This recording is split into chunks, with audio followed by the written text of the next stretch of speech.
Oo, and since sabi mo nga may kasunod agad, 'di ba? And action uli yung gagawin mo. Was there a point in your life na nakaramdam ka na na-burnout ka, napagod ka? Kasi nakakapagod ang action, 'di ba? Unlike mga teleserye na love story lang o yung action syempre physically draining, 'di ba? So napagod ka ba or nakaramdam ka na na burnout na gusto mo munang magpahinga? Ay, hindi naman. Nung pinasok ko naman yung action sa teleserye o sa pelikula, alam ko naman kung gaano siya kahirap gawin. Before doing a project, I prepare myself mentally, physically, and spiritually as much as I can. It's gonna take a lot from me. It's gonna take a lot from the entire team. Hindi lang naman ako yung nagsasacrifice dito. Yung buong team namin nagsasacrifice. Baka mga mas malaki pa yung sakripisyo ng ibang tao sa set kaysa sa akin. So, hindi ko iniisip yung sarili ko. Ang iniisip ko yung buong team namin, yung audience natin, and yun ang reason why I keep going and why we strive for the best. Pero, you know, nakatrabaho ko si Coco Martin, di ba? Ng 2 taon sa probinsyano. Wala siyang kapaguran. At nakita ko yun sa kanya. It's because of his passion and it's because of the people he works with. And I was able to see that and get inspired by that as well. Ayun. Naku, so immortal din ang isang Richard Gutierrez. Pwede ring 7 years ang isang teleserye. Last na lang, Chard, kasi si Tita Annabelle, it's nice to see her na siya pa rin ang manager mo. Of course, aside from being your mom, di ba? Pero ngayon ba at sa point ng buhay mo na syempre may sarili ka ng pamilya, si Tita Annabelle, hanggang saan yung role niya sa'yo as a manager and as a mom? You know, my mom has been there since the beginning of my career. And right now, she entrusted me with Star Magic, and I am officially a Star Magic artist. My mom is there to help guide and support and, collaborate with Star Magic and ABS-CBN. Gaya nga ng sabi ni Tita Cory kanina, my mom was a big help for us filming in Cebu City. We shot in Cebu for 8 months. So, ang laking tulong ng naibigay ng Rama Clan sa amin sa Cebu. Kaya naipakita natin ang ganda ng Cebu sa The Iron Heart. So she's there really just, as a support system and a guiding factor for everything. Ayun. Pero mukhang behave na si Tita A ngayon. Actually, nandito si Tita Annabelle sa gilid. Oo, Ayan. naka-monitor, Hi, Tita A. naka-focus. Ayan siya. Oh. Ayan. Hi po, Tita Annabelle. Yeah. Thank you, Chard. Maraming salamat, Ate Janice. At syempre, ayan, nung pinag-uusapan about sa naging 2 years na pagkasama na ni Coco, may mga comments sa ating live. Sabi ni Justin James, sana naman mapanood ka rin namin sa Batang Quiapo. May mga nagko-comment din dito, more projects kay Richard. Sabi ni Cooking with Mela. Later, basahin pa natin sila. Pero continue tayo with Tito June Lalin. Yeah, okay, Chard. Okay. Your mom, nasa gilid nga siya, no? Parang emotional siya. She always say, pag nagme-message siya, o galing yan sa puso ko, or pag to tweet or Instagram, sa captions, always galing yan sa puso ko. Chard, sobrang touching. Kahit ako lahat yung mga dito, kahit yung mga kasama, sobrang silang na-touch. Kitang-kita din sa'yo na sobrang na-touch ka nung magsalita si Tita Cory na talagang galing talaga sa puso. Yung ramdam na ramdam mo, yung appreciation niya. Ako kasi, Chart, alam ko yung pag-appreciate niya sa The Iron Heart kasi part ka ng kahit yung istorya, yung mga takbo, talagang kasama ka. Hindi mo pinabayaan, hindi ka lang basta artista.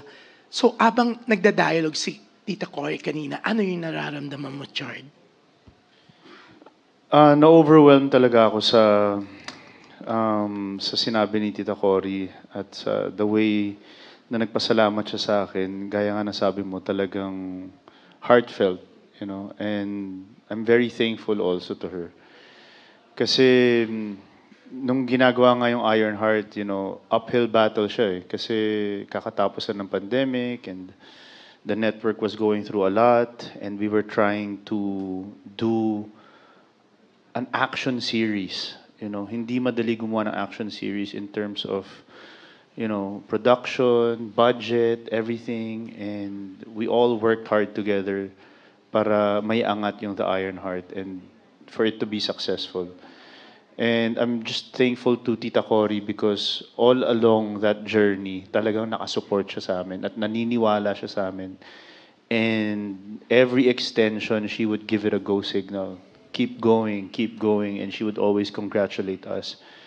And ramdam namin yung suporta niya from the very start. So we are very thankful also to Tita Cory and sa lahat ng mga bosses ng ABS-CBN. Yun nga, sinabi mo, every extension, syempre hindi alam ng iba talaga na ilang beses siyang na-extend, biglaan. Pero yun nga, ang laki-laki ng The Iron Heart, no? Ang bongga, from Cebu, ang daming location, nag-roam kayo, then Iloilo na, then Japan for less than 2 days talaga na papalabas na talagang ginastusan. So parang ang hirap na tapatan o lampasan ng susunod na project. So mas may ka ba kang nararamdaman for your next project because of that? Hindi naman sa kaba, but syempre I'm more excited than kabado. Of course, merong konting kaba dahil nga yung The Iron Heart talagang binigay namin lahat doon. But I feel like there's room to improve. There's room for growth. And there's room to show another level. And with the right people in the planning at makasama ko ulit yung magagaling kong katrabaho, kaya pa namin iangat. And naniniwala ako na kaya namin. Oo nga. Chard, since kagabi kasama mo mga big bosses ng ABS sa party ng mom mo, no? Sila Sir Carlo, Sir Mark, Ma'am Cory, si Direk Loren, di ba? Tapos mga iba pa.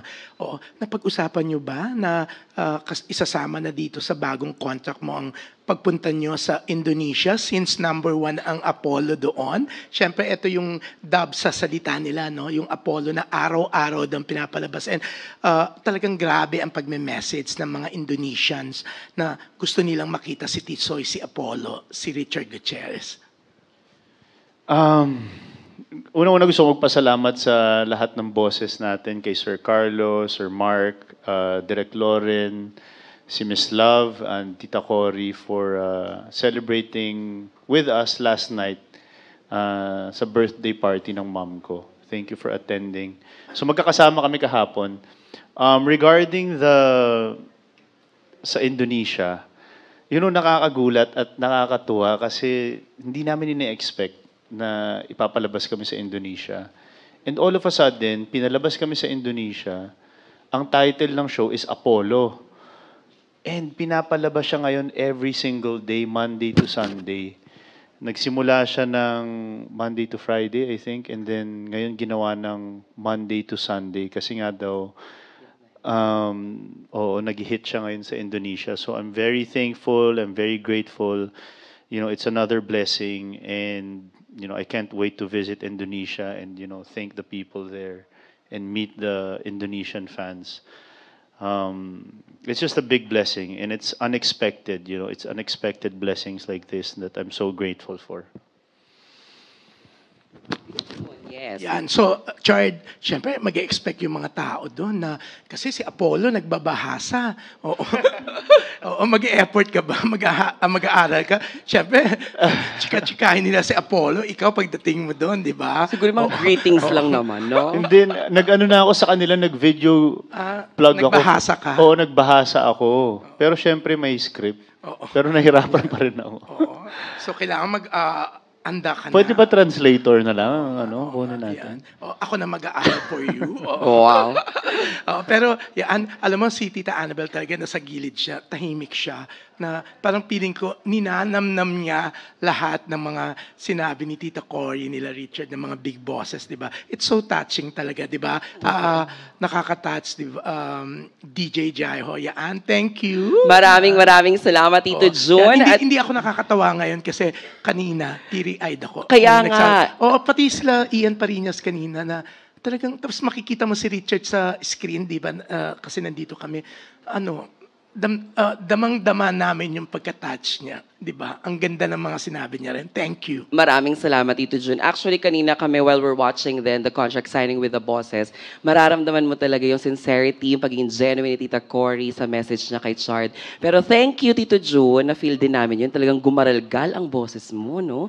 Ayan, may mga gusto bang humabol ng question? I believe kung wala na pong gustong humabol, once again, congratulations, Mr. Richard Gutierrez. Maraming salamat sa mga friends natin from the media, press people, and vloggers. At kung gusto niyo pong balikan ang happenings ngayong hapon, ipopost namin ang video mamaya sa Star Magic YouTube channel. Pwede tayo mag-photo op Chard sa center muna. Ayan. Solo muna ni Chard. Okay. And ready? 3, 2, 1. Smile center. And then to the left, to the right.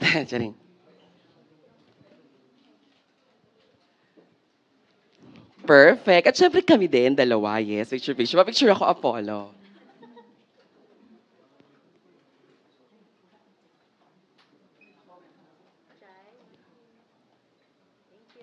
Maraming salamat, Richard Gutierrez, and congratulations. Thank you din sa mga kaibigan natin na nandito ngayon. At syempre, sa mga kapamilyang nakatutok ngayon, abangan kung sino-sino pa ang mga paboritong kapamilya stars ang pipirma ng kanilang network contracts. We will be dropping more videos sa mga susunod na araw sa YouTube channels ng Star Magic at ABS-CBN Entertainment. Together with Ai de la Cruz, ako po ang inyong host, Jai Ho, for Solid Kapamilya. Magandang hapon, keep safe, and stay healthy. Bye! Thank you, John.